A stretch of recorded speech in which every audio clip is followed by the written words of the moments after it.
নমস্কাৰ বন্ধু বান্ধৱীসকল আপোনালোকক স্বাগতম জনাইছোঁ আমাৰ এই ইউটিউব চেনেললৈ। বন্ধু বান্ধৱীসকল ফাইনেলি বৰ্তমান সময়ত কিন্তু চৰকাৰী টয়লেটৰ যি অনলাইন এপ্লাই বৰ্তমান সময়ত চলি আছে আৰু আপুনি বৰ্তমান সময়ত আপোনাৰ মোবাইল ফোনৰ জৰিয়তে অনলাইন প্ৰক্ৰিয়া সমাপ্ত কৰিব পাৰিব আৰু কেনেকৈ এপ্লাই কৰিব সম্পূৰ্ণ প্ৰচেছটো দেখুৱাই দিম। তাৰ আগতে যদি আপুনি আমাৰ ইউটিউব চেনেললৈ প্ৰথমবাৰৰ কাৰণে আহিছে প্লিজ চেনেলটো ছাবস্ক্ৰাইব কৰি ভিডিঅ'টোত এটা লাইক কৰি দিব আৰু ফুল প্ৰচেছটো জানিবলৈ সম্পূৰ্ণ ভিডিঅ'টো ষ্টেপ বাই ষ্টেপ চাব, তেতিয়াহে আপুনি আপোনাৰ মোবাইল ফোনৰ জৰিয়তে কৰিব পাৰিব। তাৰ কাৰণে আপুনি আপোনাৰ মোবাইল ফোনত যিকোনো এটা ব্ৰাউজাৰ ওপেন কৰি ল'ব। ওপেন কৰাৰ পিছতে সাৰ্চ বাৰ সাৰ্চ কৰি দিব SBM বুলি। সাৰ্চ কৰাৰ লগে লগে পোনপ্ৰথমতে যিটো সাইট খোল খাব স্বচ্ছ Bharat mission Grameen department of drinking water, তাত ক্লিক কৰি দিব। ক্লিক কৰাৰ লগে লগে আন এখন নতুন পেজ খোল খাব আৰু ৰাইট সাইডত ওপৰত দেখিব পাইছে থ্ৰী ডট আছে, তাত ক্লিক কৰি আপুনি ডেস্কটপ সাইটটো অন কৰি দিব। ডেস্কটপ সাইটটো অন কৰাৰ লগে লগে আপোনাৰ মোবাইলটো কম্পিউটাৰ আকাৰত কাম কৰিব ধৰিব আৰু অকণমান স্ক্ৰল ডাউন কৰিব। ডাউন কৰাৰ পিছতেই এটা লিংক দেখিব পাৰিব, ইম্পৰ্টেণ্ট লিংক বুলি, এপ্লিকেশ্যন ফৰ ISSL ডাছবৰ্ড, তাত ক্লিক কৰি দিব। ক্লিক কৰাৰ লগে লগে আন এখন নতুন পেজ খোল খাব আৰু এই পৰ্টেলত যদি আপুনি প্ৰথমবাৰৰ কাৰণে ৰেজিষ্ট্ৰেশ্যন কৰিব বিচাৰিছে তেনেহ'লে চিটিজেন ৰেজিষ্ট্ৰেশ্যনত ক্লিক কৰি দিব। আৰু যদি আপুনি আগতেই ৰেজিষ্ট্ৰেশ্যন কৰিছিল বা এই পৰ্টেলত আগতেও এপ্লাই কৰিছিল তেনেহ'লে এইটো কৰিব নালাগে। ইয়াতে দেখিব পাইছে পোনপ্ৰথমতে আপুনি এটা মোবাইল নম্বৰ এণ্টাৰ কৰি দিব আৰু গেট OTP ক্লিক কৰি দিব। গেট OTP ক্লিক কৰাৰ লগে লগে এটা আপোনাৰ মোবাইলত OTP যাব আৰু OTPটো ইয়াতে বহুৱাই দি লগইন অপশ্যনত ক্লিক কৰি দিব। মই যিহেতু এই পৰ্টেলত আগতে ৰেজিষ্ট্ৰেশ্যন কৰিছোঁ, মই এইটো নকৰিলোঁ, জাষ্ট বেক হৈ আহিলোঁ। বেক হোৱাৰ পিছতে ইয়াতে দেখিব পাইছে registration mobile number S login ID, ইয়াতে আপোনাৰ মোবাইল নম্বৰ যিটো হয় সেইটো ইয়াতে বহুৱাই দিব। মোবাইল নম্বৰটো বহুৱাৰ পিছতে গেট OTP ক্লিক কৰি দিব আৰু তাৰপিছতে আপোনাৰ মোবাইলত এটা OTP আহিব আৰু OTPটো কপি কৰি আপুনি এণ্টাৰ OTP ইয়াতে আপুনি পেষ্ট কৰি দিব। তাৰপিছত তলত দেখিব পাইছে এটা চিকিউৰিটি কোড আছে, এইটো আপুনি ইয়াতে ফিল কৰি দিব। কেপচা কোডটো ফিল কৰাৰ পিছতে তলত দেখিব পাইছে সাইন ইন, তাত ক্লিক কৰি দিব। সাইন ইনত ক্লিক কৰাৰ লগে লগে আপোনাৰ পৰ্টেলটো খোল খাব আৰু আপোনাৰ এটা একাউণ্ট ক্ৰিয়েট হৈ যাব আৰু এই সাইটটোত আপুনি তেতিয়া ইয়াৰ পৰাই এপ্লিকেশ্যন কৰিব পাৰিব, এপ্লাই নতুনকৈ কৰি ল'ব পাৰিব। আৰু ইয়াতে দেখিব পাইছে ইলিজিবিলিটি ক্ৰাইটেৰিয়া অফ বেনিফিচিয়াৰিজ, এইটো আপুনি ভালকৈ পঢ়ি চাব। তাৰপিছতে ইয়াতে দেখিব পাইছে লেফ্ট সাইডত থ্ৰী ডট আছে, তাত ক্লিক কৰি আপুনি দেখিব পাইছে নিউ এপ্লিকেশ্যন আৰু ভিউ এপ্লিকেশ্যন, আপুনি জাষ্ট নিউ এপ্লিকেশ্যনত ক্লিক কৰি দিব। নিউ এপ্লিকেশ্যনত ক্লিক কৰাৰ লগে লগে আন এখন নতুন পেজ খোল খাব আৰু পোনপ্ৰথমতে দেখিব পাইছে ষ্টেট অট'মেটিক চিলেক্ট হৈ গৈছে আছাম। তাৰপিছত ইয়াতে দেখিব পাইছে চিলেক্ট ডিষ্ট্ৰিক্ট, ইয়াতে আপোনাৰ ডিষ্ট্ৰিক্টটো আপুনি চিলেক্ট কৰি দিব। ডিষ্ট্ৰিক্ট নেমটো চিলেক্ট কৰাৰ পিছতে তলত দেখিব পাইছে ব্লক নেম, আপুনি এই চিলেক্ট অপশ্যনত ক্লিক কৰি আপোনাৰ যিটো ব্লক হয় সেইটো আপুনি চিলেক্ট কৰি দিব।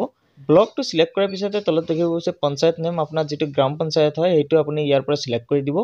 পঞ্চায়তটো চিলেক্ট কৰাৰ পিছতে দেখিব পাইছে ভিলেজ নেম, চিলেক্ট ভিলেজত ক্লিক কৰিব। আপোনাৰ যিটো ভিলেজ হয় সেইটো আপুনি ইয়াৰ পৰা চিলেক্ট কৰি দিব আৰু তাৰপিছতে তলত দেখিব পাইছে হেবিটেশ্যন নেম, আপোনাৰ গাঁৱৰ এৰিয়াটো যিটো হয় সেইটো আপুনি ইয়াৰ পৰা চিলেক্ট কৰি দিব।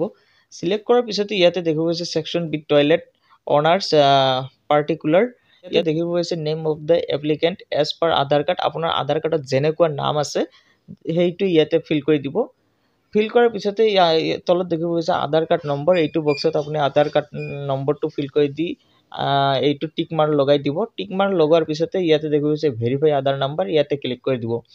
ভেৰিফাই আধাৰ নম্বৰত ক্লিক কৰাৰ লগে লগে আপোনাৰ আধাৰ কাৰ্ডখন অট'মেটিক ভেৰিফাই হৈ যাব। তাৰপিছতে তলত দেখিব পাইছে ফাদাৰ হাজবেণ্ড নেম, অৰ্থাৎ যদি আপোনাৰ নামত এপ্লাই কৰি আছে তেতিয়াহ'লে আপোনাৰ দেউতাকৰ নামটো দিব আৰু বিয়া হোৱা ছোৱালীৰ ক্ষেত্ৰত যদি এপ্লাই কৰিব বিচাৰিছে তেনেহ'লে হাজবেণ্ডৰ নামটো ইয়াতে এণ্টাৰ কৰি দিব। তাৰপিছতে জেণ্ডাৰটো চিলেক্ট কৰিব, আপুনি মেল ফিমেল যিটো হয় সেইটো চিলেক্ট কৰি দিব। চিলেক্ট কৰাৰ পিছতে তলত দেখিব পাইছে কেটেগৰী, তাত চিলেক্ট কৰি APL নে BPL সেইটো চিলেক্ট কৰি দিব। তাৰপিছত তলত দেখিব পাইছে চাব কেটেগৰী যিটো হয় সেইটো চিলেক্ট কৰি দিব, জেনেৰেল SC ST যিটো হয় সেইটো চিলেক্ট কৰি দিব। চিলেক্ট কৰাৰ পিছতে তাৰপিছতে তলত দেখিব পাইছে কাৰ্ড টাইপ, অট'মেটিক সেইটো আধাৰ কাৰ্ড আহি যাব। তাৰপিছতে কাৰ্ড নম্বৰ, এইটো আধাৰ কাৰ্ড নম্বৰটো অট'মেটিক আহি যাব। তাৰপিছতে ইয়াতে মোবাইল নম্বৰ এটা এণ্টাৰ কৰি দিব, ইমেইল ID এইটো বক্সত এণ্টাৰ কৰি দিব। তাৰপিছতে এড্ৰেছ এইটো বক্সত এণ্টাৰ কৰি দিব, আপোনাৰ আধাৰ কাৰ্ডখনত যেনেকুৱা ধৰণৰ এড্ৰেছ আছে এইটো বক্সত আপুনি ফিল কৰি দিব। তাৰপিছতে তলত দেখিব পাইছে section C bank account details, এইটো মষ্ট ইম্পৰ্টেণ্ট হয়, এইটো আপুনি ভালকৈ শুদ্ধকৈ IFSC কোড আৰু বেংকৰ একাউণ্ট নাম্বাৰবিলাক দিব লাগিব, কিয়নো এইটো একাউণ্টতে আপোনাৰ পইচাটো ক্ৰেডিট হ'ব। পোনপ্ৰথমতে দেখিব পাইছে IFSC কোড, আপোনাৰ বেংক একাউণ্টত দেখিব এটা IFSC কোড আছে, সেইটো ইয়াতে ফিল কৰি দিব। IFSC কোডটো ফিল কৰাৰ পিছতে অট'মেটিক এইবিলাক কনভাৰ্ট হৈ যাব, একো কৰিব নালাগে, জাষ্ট অকণমান স্ক্ৰল ডাউন কৰিব। ডাউন কৰাৰ পিছতে ইয়াতে দেখিব পাৰিছে একাউণ্ট নাম্বাৰ, এইটো বক্সত আপোনাৰ যিটো একাউণ্ট নাম্বাৰ আছে এইটো বক্সত আপুনি ফিল কৰি দিব। তাৰপিছত তলত দেখিব পাইছে কনফাৰ্ম একাউণ্ট নাম্বাৰ, সেই একাউণ্ট নম্বৰটো আকৌ ইয়াতে আপুনি এণ্টাৰ কৰি দিব। দিয়াৰ পিছতে তলত দেখিব পাইছে scan first page of passbook, ইয়াতে দেখিব পাইছে not only PDF, JPEG, JPG, PNG R allowed.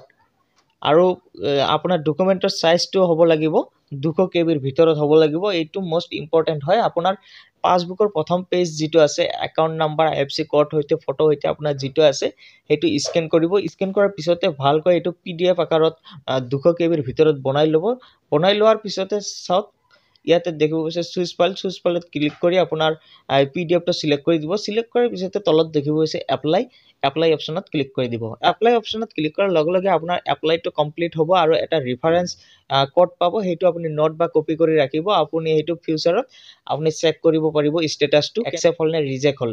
So বন্ধু বান্ধৱীসকল কেনেকুৱা লাগিল আজিৰ এই ভিডিঅ'টো? যদি ভিডিঅ'টো ভাল লাগিছে আপোনাৰ বন্ধুবৰ্গলৈ শ্বেয়াৰ কৰি দিব আৰু চেনেললৈ নতুনবাৰৰ কাৰণে হ'লে চেনেলটো ছাবস্ক্ৰাইব কৰি বেল আইকনটো বজাই দিব।